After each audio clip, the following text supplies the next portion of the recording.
Good morning and welcome to our meditation. And one of the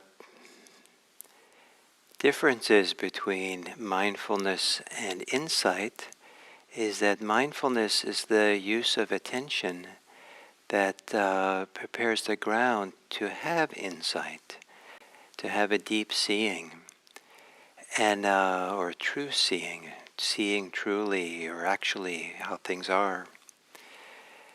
And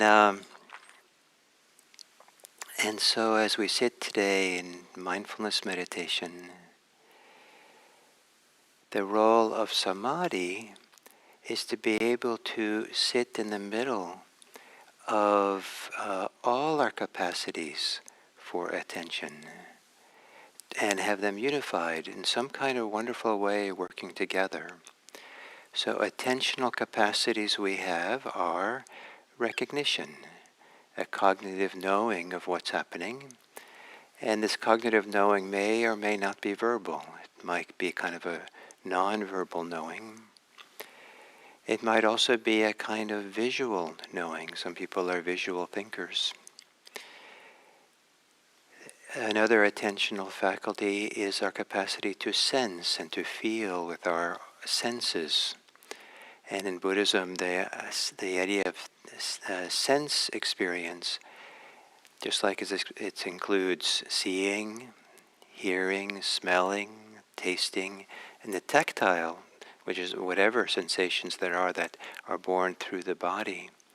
There's a kind of sense door that very simply, in the simplest possible way, knows or senses that we're thinking. And I use both words, knowing and sensing thinking, because thinking sometimes is more than just words and ideas or images. It's also you can feel the physicality sometimes of thinking, the tension or the pressure, the contraction that comes along with it. Another attentional capacity is to settle back and observe experience.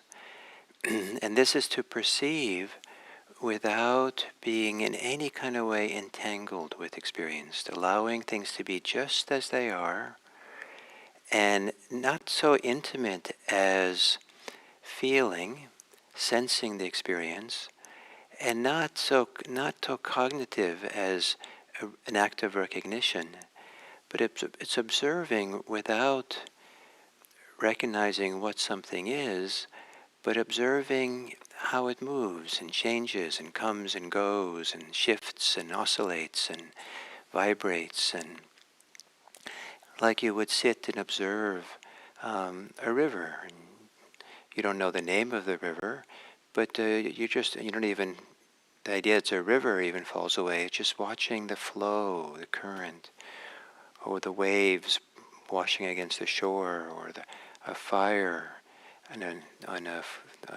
dark night, outdoor bonfire. And then to bring all these together in samadhi is to sit in the general sense of just being present, here, all of ourselves included. So to begin, very simply, is to assume a meditation posture. A posture that for you supports attention, presence to the experience of the present moment.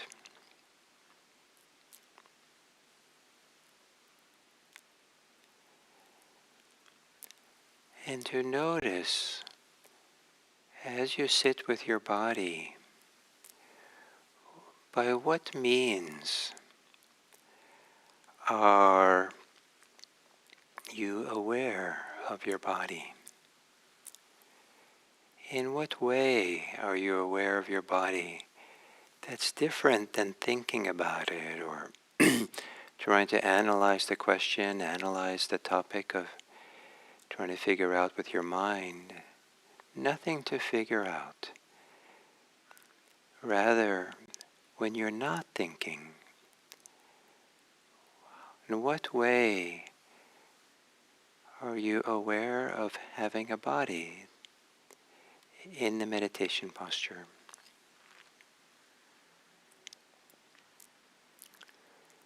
Is it a knowing, recognition, cognitive recognition? Is it a sensing, sensations? The body, maybe a broad glow or vibration through the body, a diffuse feeling of softness through the body, or particular sensations of contact, places the body touches, maybe where the body touches itself, the hands on them touching each other or on the thighs.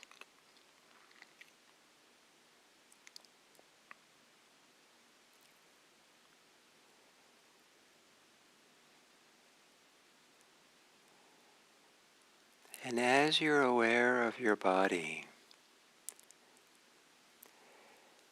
allow the awareness to go through your body wherever the awareness wants, or wherever the body seems to invite awareness.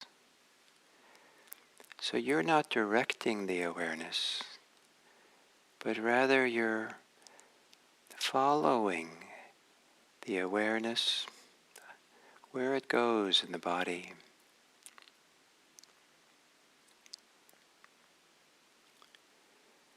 Maybe you're following whatever the body seems to call on for you to be with.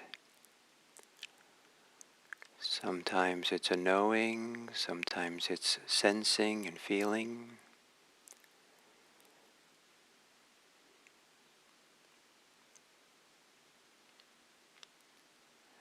Having your awareness follow and not direct, not letting the directing and actively doing mind at rest.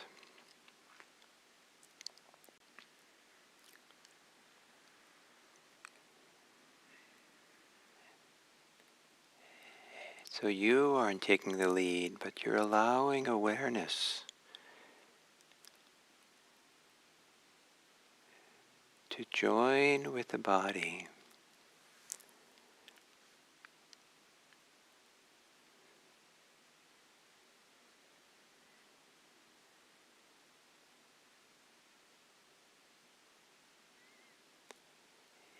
If you're aware of tension in your body, it's okay. See how simple the awareness can be.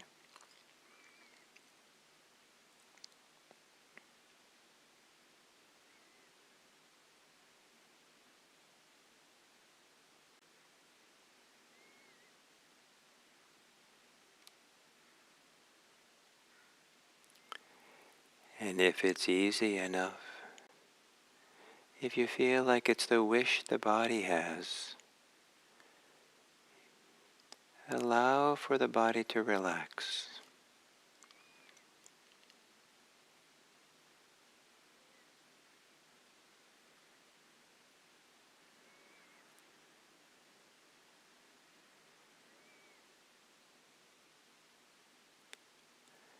If the body seems to invite you to relax or calm the body, then go ahead and allow for a calming, a softening through your body.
your body you seem to be most aware of the body? Where is it easiest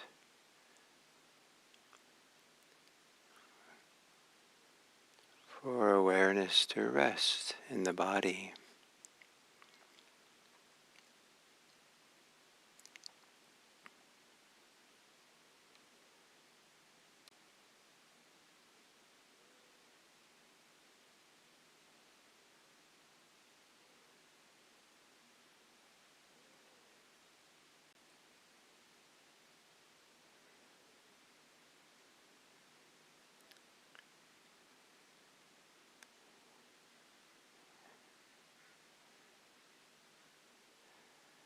And then within the body, as part of the body,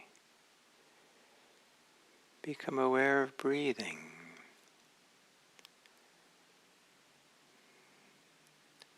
Knowing breathing in a simple, relaxed way. Knowing breathing in as breathing in, breathing out as breathing out.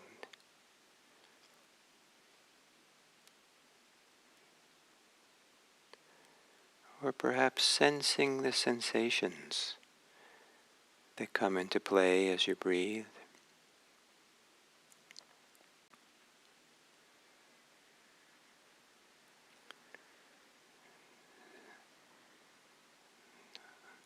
Awareness can follow the sensations of breathing as they appear.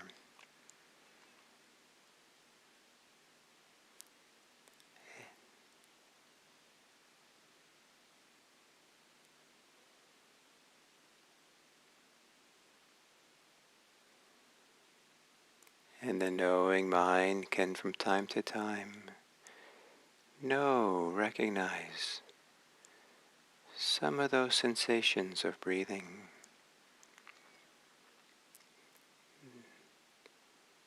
Where knowing the sensations is meant to support staying close to the sensations of breathing.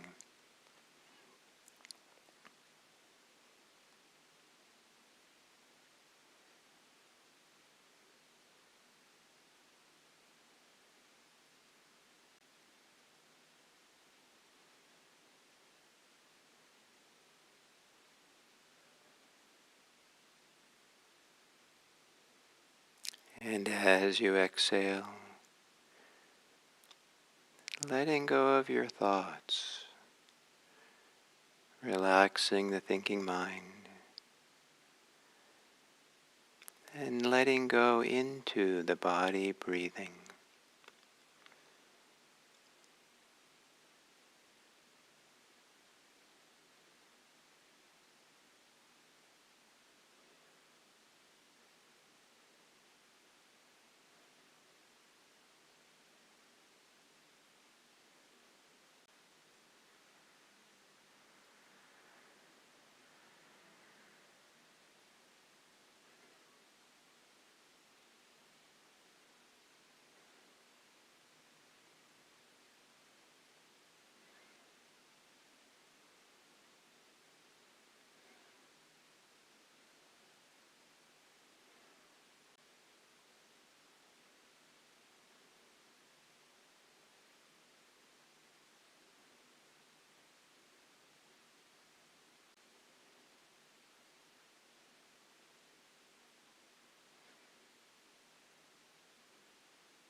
to know, to feel and sense, to be aware.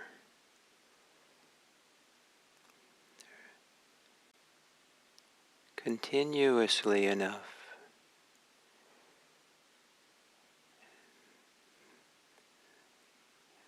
that we find ourselves settled here in present moment experience.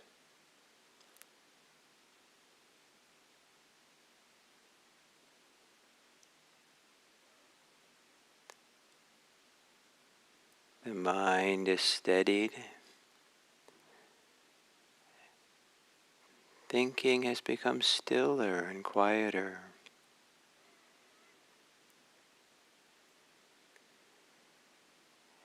And then at some point,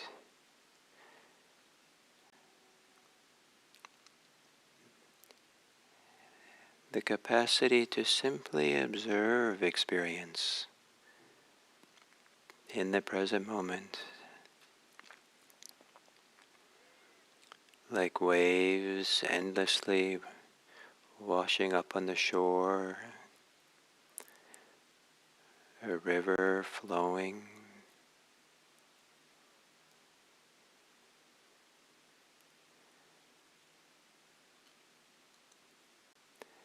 Simply knowing the movement, the appearing and disappearing of things, without needing to know what they are or to feel what they are.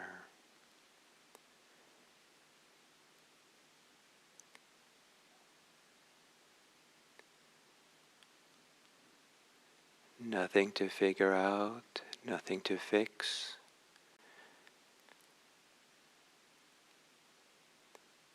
Nothing to accomplish, but to settle back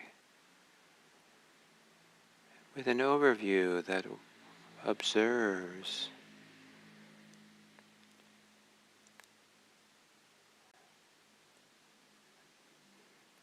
the river of sensations, the river of thoughts and feelings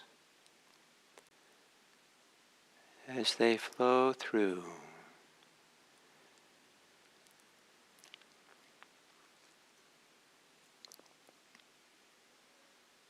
Being careful to not getting stuck anywhere.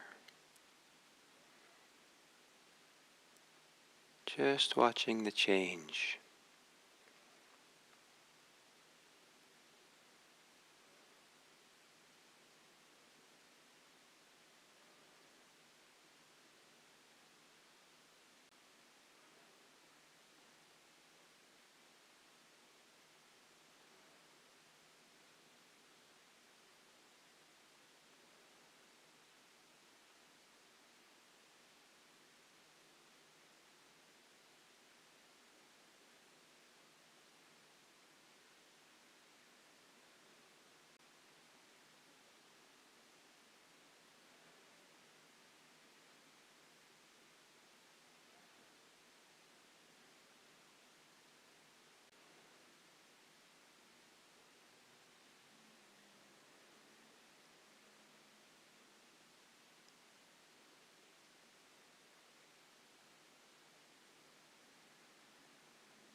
And as we come to the end of this sitting,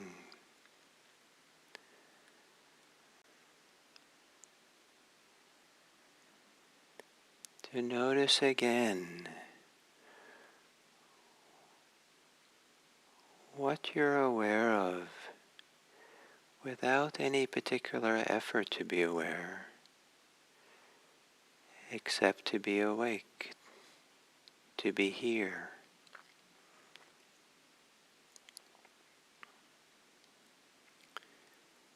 And how are you aware? Is it there a simple knowing, recognizing, a simple sensing,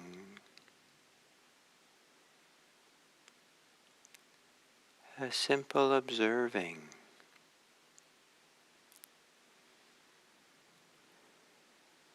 Or is there some kind of indistinct general sense of being aware that doesn't quite fit any of those three categories?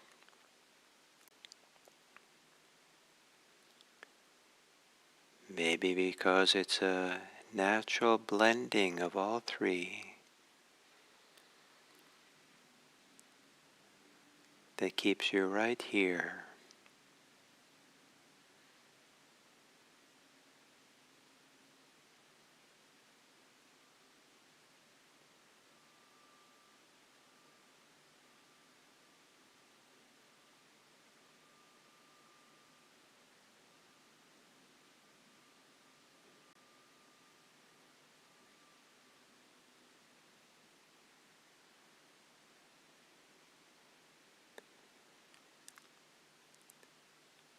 And then to expand your here outward into your room, the building you're in, the place, location you're in. To expand your awareness outwards into the world, considering how today you can live in a generous way to the people you'll encounter, to the world itself. How is it that the practice of meditation, awareness, can lead you to benefit this world, even in the simplest ways? May it be that the benefit from our individual practice, our collective practice together, translate to bringing welfare and happiness to this world. May all beings be happy. May all beings be safe. May all beings be peaceful. May all beings be free.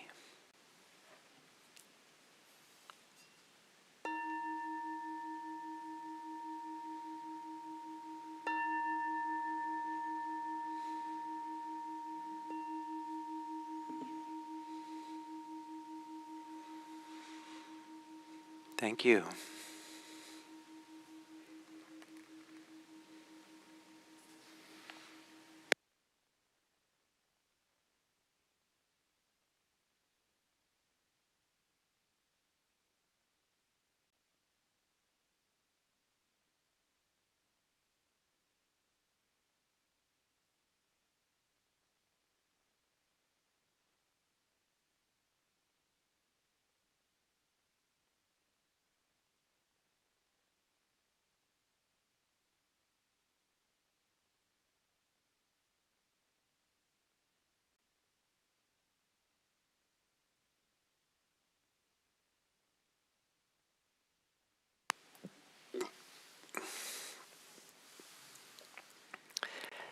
So hello and welcome to this third talk, introducing the topic of insight.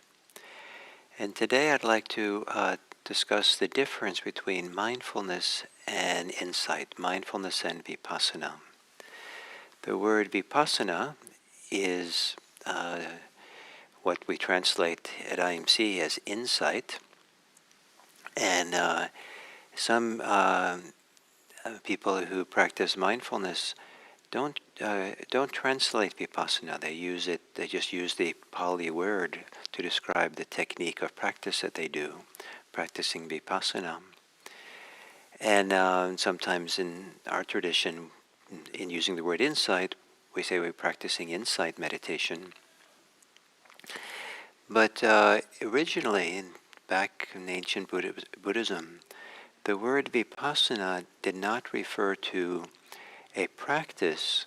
It referred to the results of the practice, the way in which the practice led practitioners to be able to see deeply into their experience. And that deep seeing is the insight that we see, the insight we come to understand, the liberating perspective, orientation, understanding, seeing, perception that comes into play in a way that brings this liberation from suffering. And so mindfulness practice is not the same as insight, but it's mindfulness practice that leads to the insight, creates the conditions by which we're present enough and clear enough in our awareness, perception, to be able to see clearly. So this word vipassana, I often, as I have on Monday, kind of described its meaning as being clear seeing, where the V, the prefix VI, is just a prefix of emphasis. So it emphasizes seeing how we see, or strong seeing. So it becomes clear seeing. But the V can also be a prefix that distinguishes things and that divides things. And so another way of understanding vipassana is that it's distinctive seeing, or distinguishing seeing. It's a seeing the clear distinctions of things, seeing with clarity, so that we see the particularities of what's actually happening. And so, it's, again, the emphasis is on what is seen, in a sense, not the act of seeing.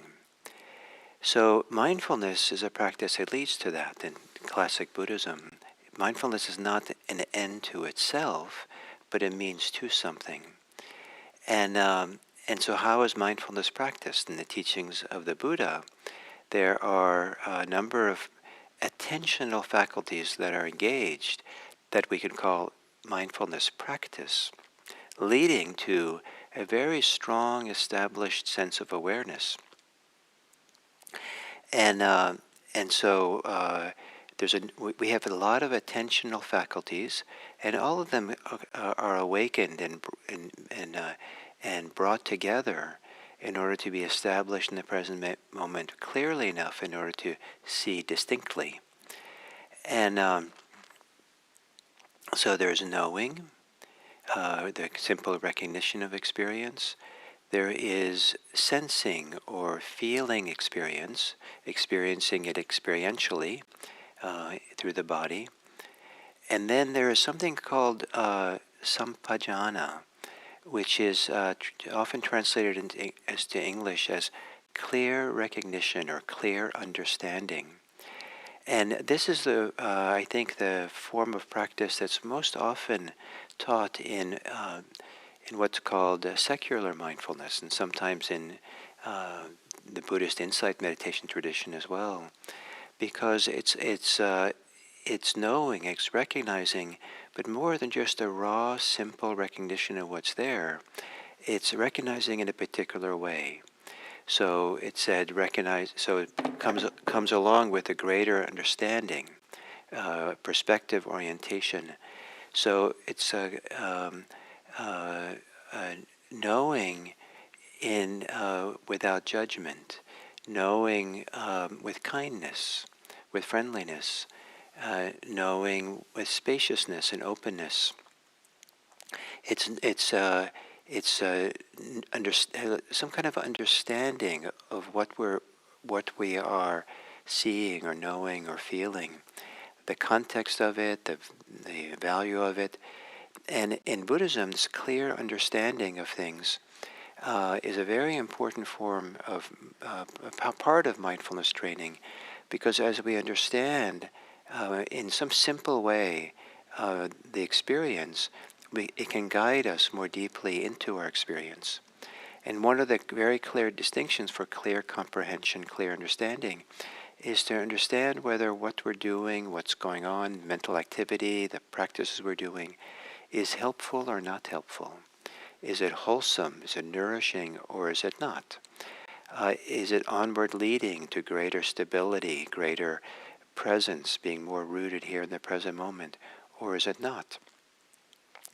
And so we're monitoring ourselves a little bit as we practice, so we can adjust how we are, adjust how we're practicing, so that we begin enjoying it more. It's not a strain, it's not hard work, but we're learning the art of being present in a supportive way that welcomes attention, welcomes us to be, we want to be present.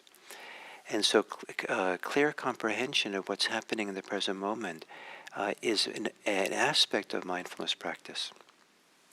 So there's knowing, there's sensing, there's clear comprehension.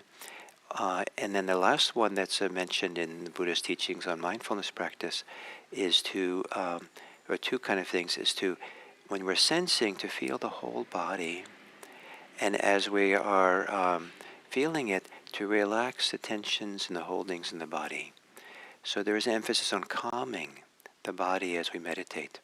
So that's a kind of a handful of things to hold together.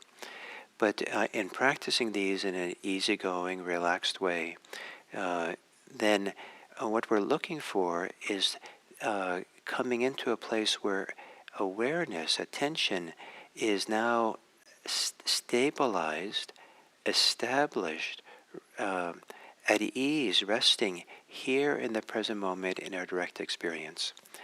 And that takes a while. It takes a while for the thinking mind to calm down.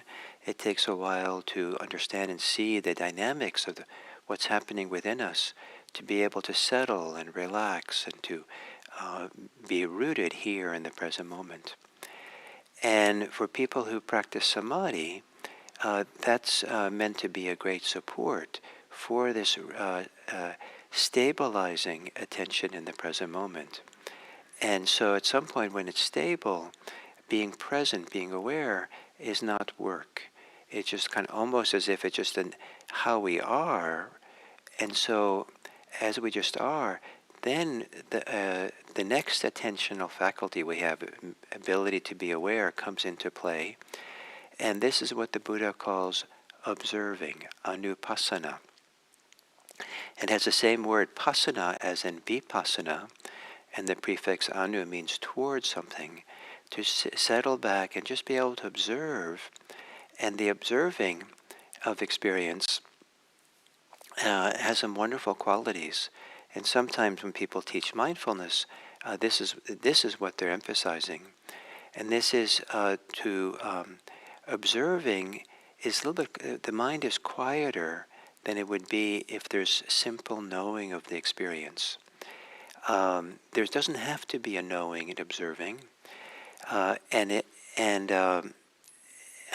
then it's not as intimate. It's not connected. When we're sensing, sensations and the sensing, the act of sensing, are one and the same. They can't really be separated. A moment of sensing comes with sensation. Sensations we have come with a sensing of the sensations. If there's no sensing of the sensations, are there sensations at all? And if there's no one in the forest and a tree falls, is there a sound? And so, and so observing is a little bit removed, but not so removed that it's detached or distant or aloof. Observing, so there's a kind of wonderful delight, wonderful ease, wonderful, maybe a kind of intimacy, or kind of belonging or presence that's comparable to resting on the beach, maybe for hours, and just being absorbed in watching the waves wash up on the shore and wash back, coming and going. There's something about the mind that watching very simple motion and the shifts and the changes that relaxes and settles the mind. And watching a river flow can do that. Watching a fire, um, uh, moving, just in the fireplace or outdoors. People can watch it for a long time, just watching it and watching it. Sometimes just being outdoors in the natural world, and maybe at ease on a bench in a park, and just gazing at the leaves, the greenery, the scenery. Uh, there's something about just watching and seeing the kids play in the park, or watching that we're not necessarily actively recognizing every little thing. We're not actually touching anything, but there's something about observing. It can be very, very satisfying. It's like everything is, uh, uh, nothing needs to happen, nothing needs to be done, nothing needs to be fixed, just to observe. So these are the attentional faculties that are considered part of mindfulness practice. Recognition, knowing, sensing, feeling, clear comprehension, a little higher order level of understanding that helps us to relax and be simpler and present for our experience in a useful way. Relaxing to some degree, and observing. And when those are supported by samadhi, it's a lot easier for all those to keep us here rooted in the present moment in a fully way where all our attentional faculties are kind of awake and present. Samadhi not only brings us in, samadhi well practiced, not only supports us to be here, but supports us to be here with all these attentional faculties operating kind of naturally, maybe in coordinated in some kind of holistic way that lends itself to a generalized feeling of being aware, a field of awareness that's the combination of all these things operating together. And then the mind, our heart is ready for insight. What we see in our experience. So that'll be coming up. So mindfulness practice is a practice that leads to insight. Mindfulness practice supported by samadhi helps that capacity for insight to come alive in a full way. So thank you. And so I look forward to continue tomorrow.